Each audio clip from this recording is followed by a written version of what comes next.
Hey guys, welcome back to another week of What's for Dinner. It is Monday and I'm making a cracked out chicken and rice. This is one of our favorite recipes. I just use a rotisserie chicken and I take off the skin and take the meat off from the bones and shred it. And then I fry up 5 to 6 slices of bacon and I cook some instant white rice. So then I add my rice to a big old mixing bowl along with some sour cream, ranch seasoning, and some cream of chicken. And then I just toss in that shredded chicken, some cheese, and my bacon crumbled up.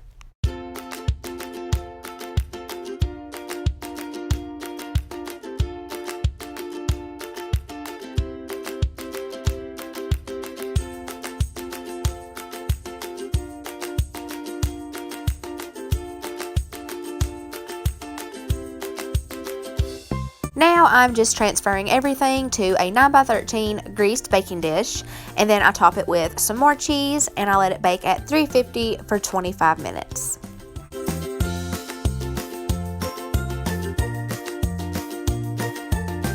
I normally don't serve this with any sides. It's such a satisfying meal on itself and it's very filling, and all 4 of us will actually eat this, so it's a keeper for me. On Tuesday is nothing exciting. It's just leftovers from yesterday that I added some green beans to. But I will say that this chicken and rice reheats really well, and it's the kind of leftovers that you actually look forward to. In my first What's for Dinner video, I shared these turkey burgers that we really like, so I made those again tonight, and I just tossed those on the grill. I made an extra one so that Josh could take one to work. My kids won't eat burgers yet, so I just made them grilled cheese, and I let them have some of the waffle fries that I served with ours, and Riley has strawberries, and Boston has some cantaloupe. I weighed out my serving of fries so that I could get an accurate calorie count, but Riley finished her plate and wanted more, so she had most of my fries, which that's completely okay. But for my turkey burger, I topped it with some cheese. This is the kind I use. We love this Great Value brand of their cheese, and I topped it with a pickle. And fun fact, I actually used to work at Wendy's when I was in high school, so every time I go to put mustard on a sandwich, it's always in the shape of a W. But anyways, so there's my fries, and I had some strawberries and cantaloupe on the side. I have 1 chicken breast that I have cut in half and then cut in half again, so I have 4 somewhat equal sized pieces, and I have just put a piece of cling wrap over top of it so that when I start pounding it thin, it won't spread bacteria everywhere. So that's what I'm going to do now, and after I have got these pounded thin, I will show you what I do next. So now I'm going to take some of this cream cheese and I'm going to put it in this little bowl and microwave it for about 15 to 20 seconds just to get it kind of soft so that I can stir it. And then I'm going to add in about 4 tablespoons of cheese and sprinkle in some pepper. Now I'm just going to spread this mixture on each piece of chicken.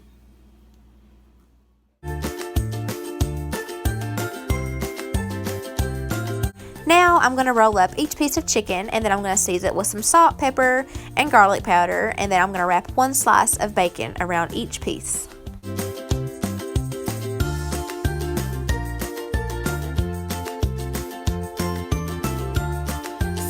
Let these bake at 400 for 20 minutes, and yes, some of the cheese has leaked out. That happens every single time, but it's okay. I just kind of scoop it onto my plate, no big deal. But now I'm going to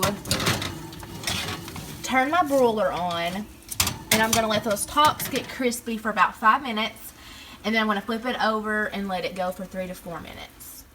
So I served this cheese stuffed bacon wrapped chicken with baked potatoes, and some of y'all know I have to have my A1 sauce when I have a baked potato, and we were actually out and I didn't know it, so Josh ran to the store real fast for me because he likes it just as much as I do.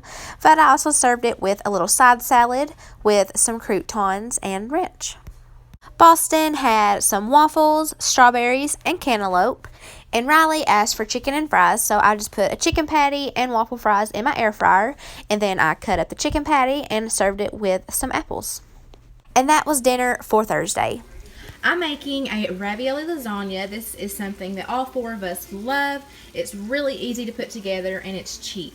So right now I just have a pound of ground turkey that I have already browned up.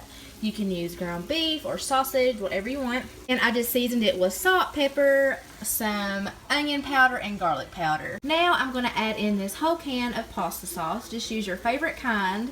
I like using this kind because it's a smooth sauce, and a lot of jarred sauces has onions in it, and I hate onions. So I do like the Prego sauce, but it has those big chunks of tomatoes, and I just don't like that. So this is what I'm using. And all I'm going to do is add in some Italian seasoning. And I'm just going to stir this all together and let it cook for a couple more minutes. And then I'm going to layer up the casserole. So I have an 8x8 baking dish that I have sprayed with a little bit of Pam. And I'm going to be layering it with the meat sauce, this frozen cheese ravioli. That's my favorite part about this recipe, is just throwing these in frozen. So easy. And then I'm also going to be using some Parmesan cheese and mozzarella. If I have ricotta cheese, I will use that instead of the Parmesan. I'll just dollop it in between the layers. But since I don't have that, I'm just using the Parmesan. And now I'm going to start layering.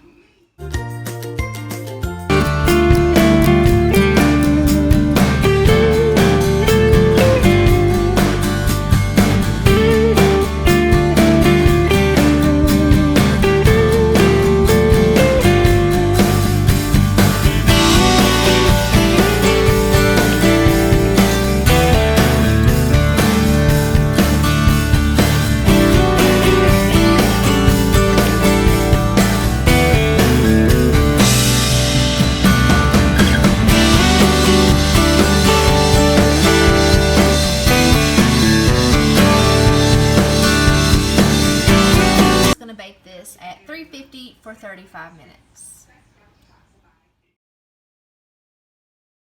I'm serving it with a small side salad and some garlic breadsticks. I'm just using the Great Value kind. They're really good. And that was dinner for Friday. A while back, I made a big batch of crunchy French toast sticks. So I just pulled those out of the freezer and I baked them and served it with fresh pineapple and some bacon and maple syrup. That was dinner for Saturday. On Sunday, we went out to eat at Old Charlie's. I got the peach chutney chicken with mashed sweet potato and broccoli. That ends this video, guys. I hope you enjoyed it. If you did, you should definitely hit that subscribe button. I will see you guys next week. And as always, thank you so much for watching. Bye.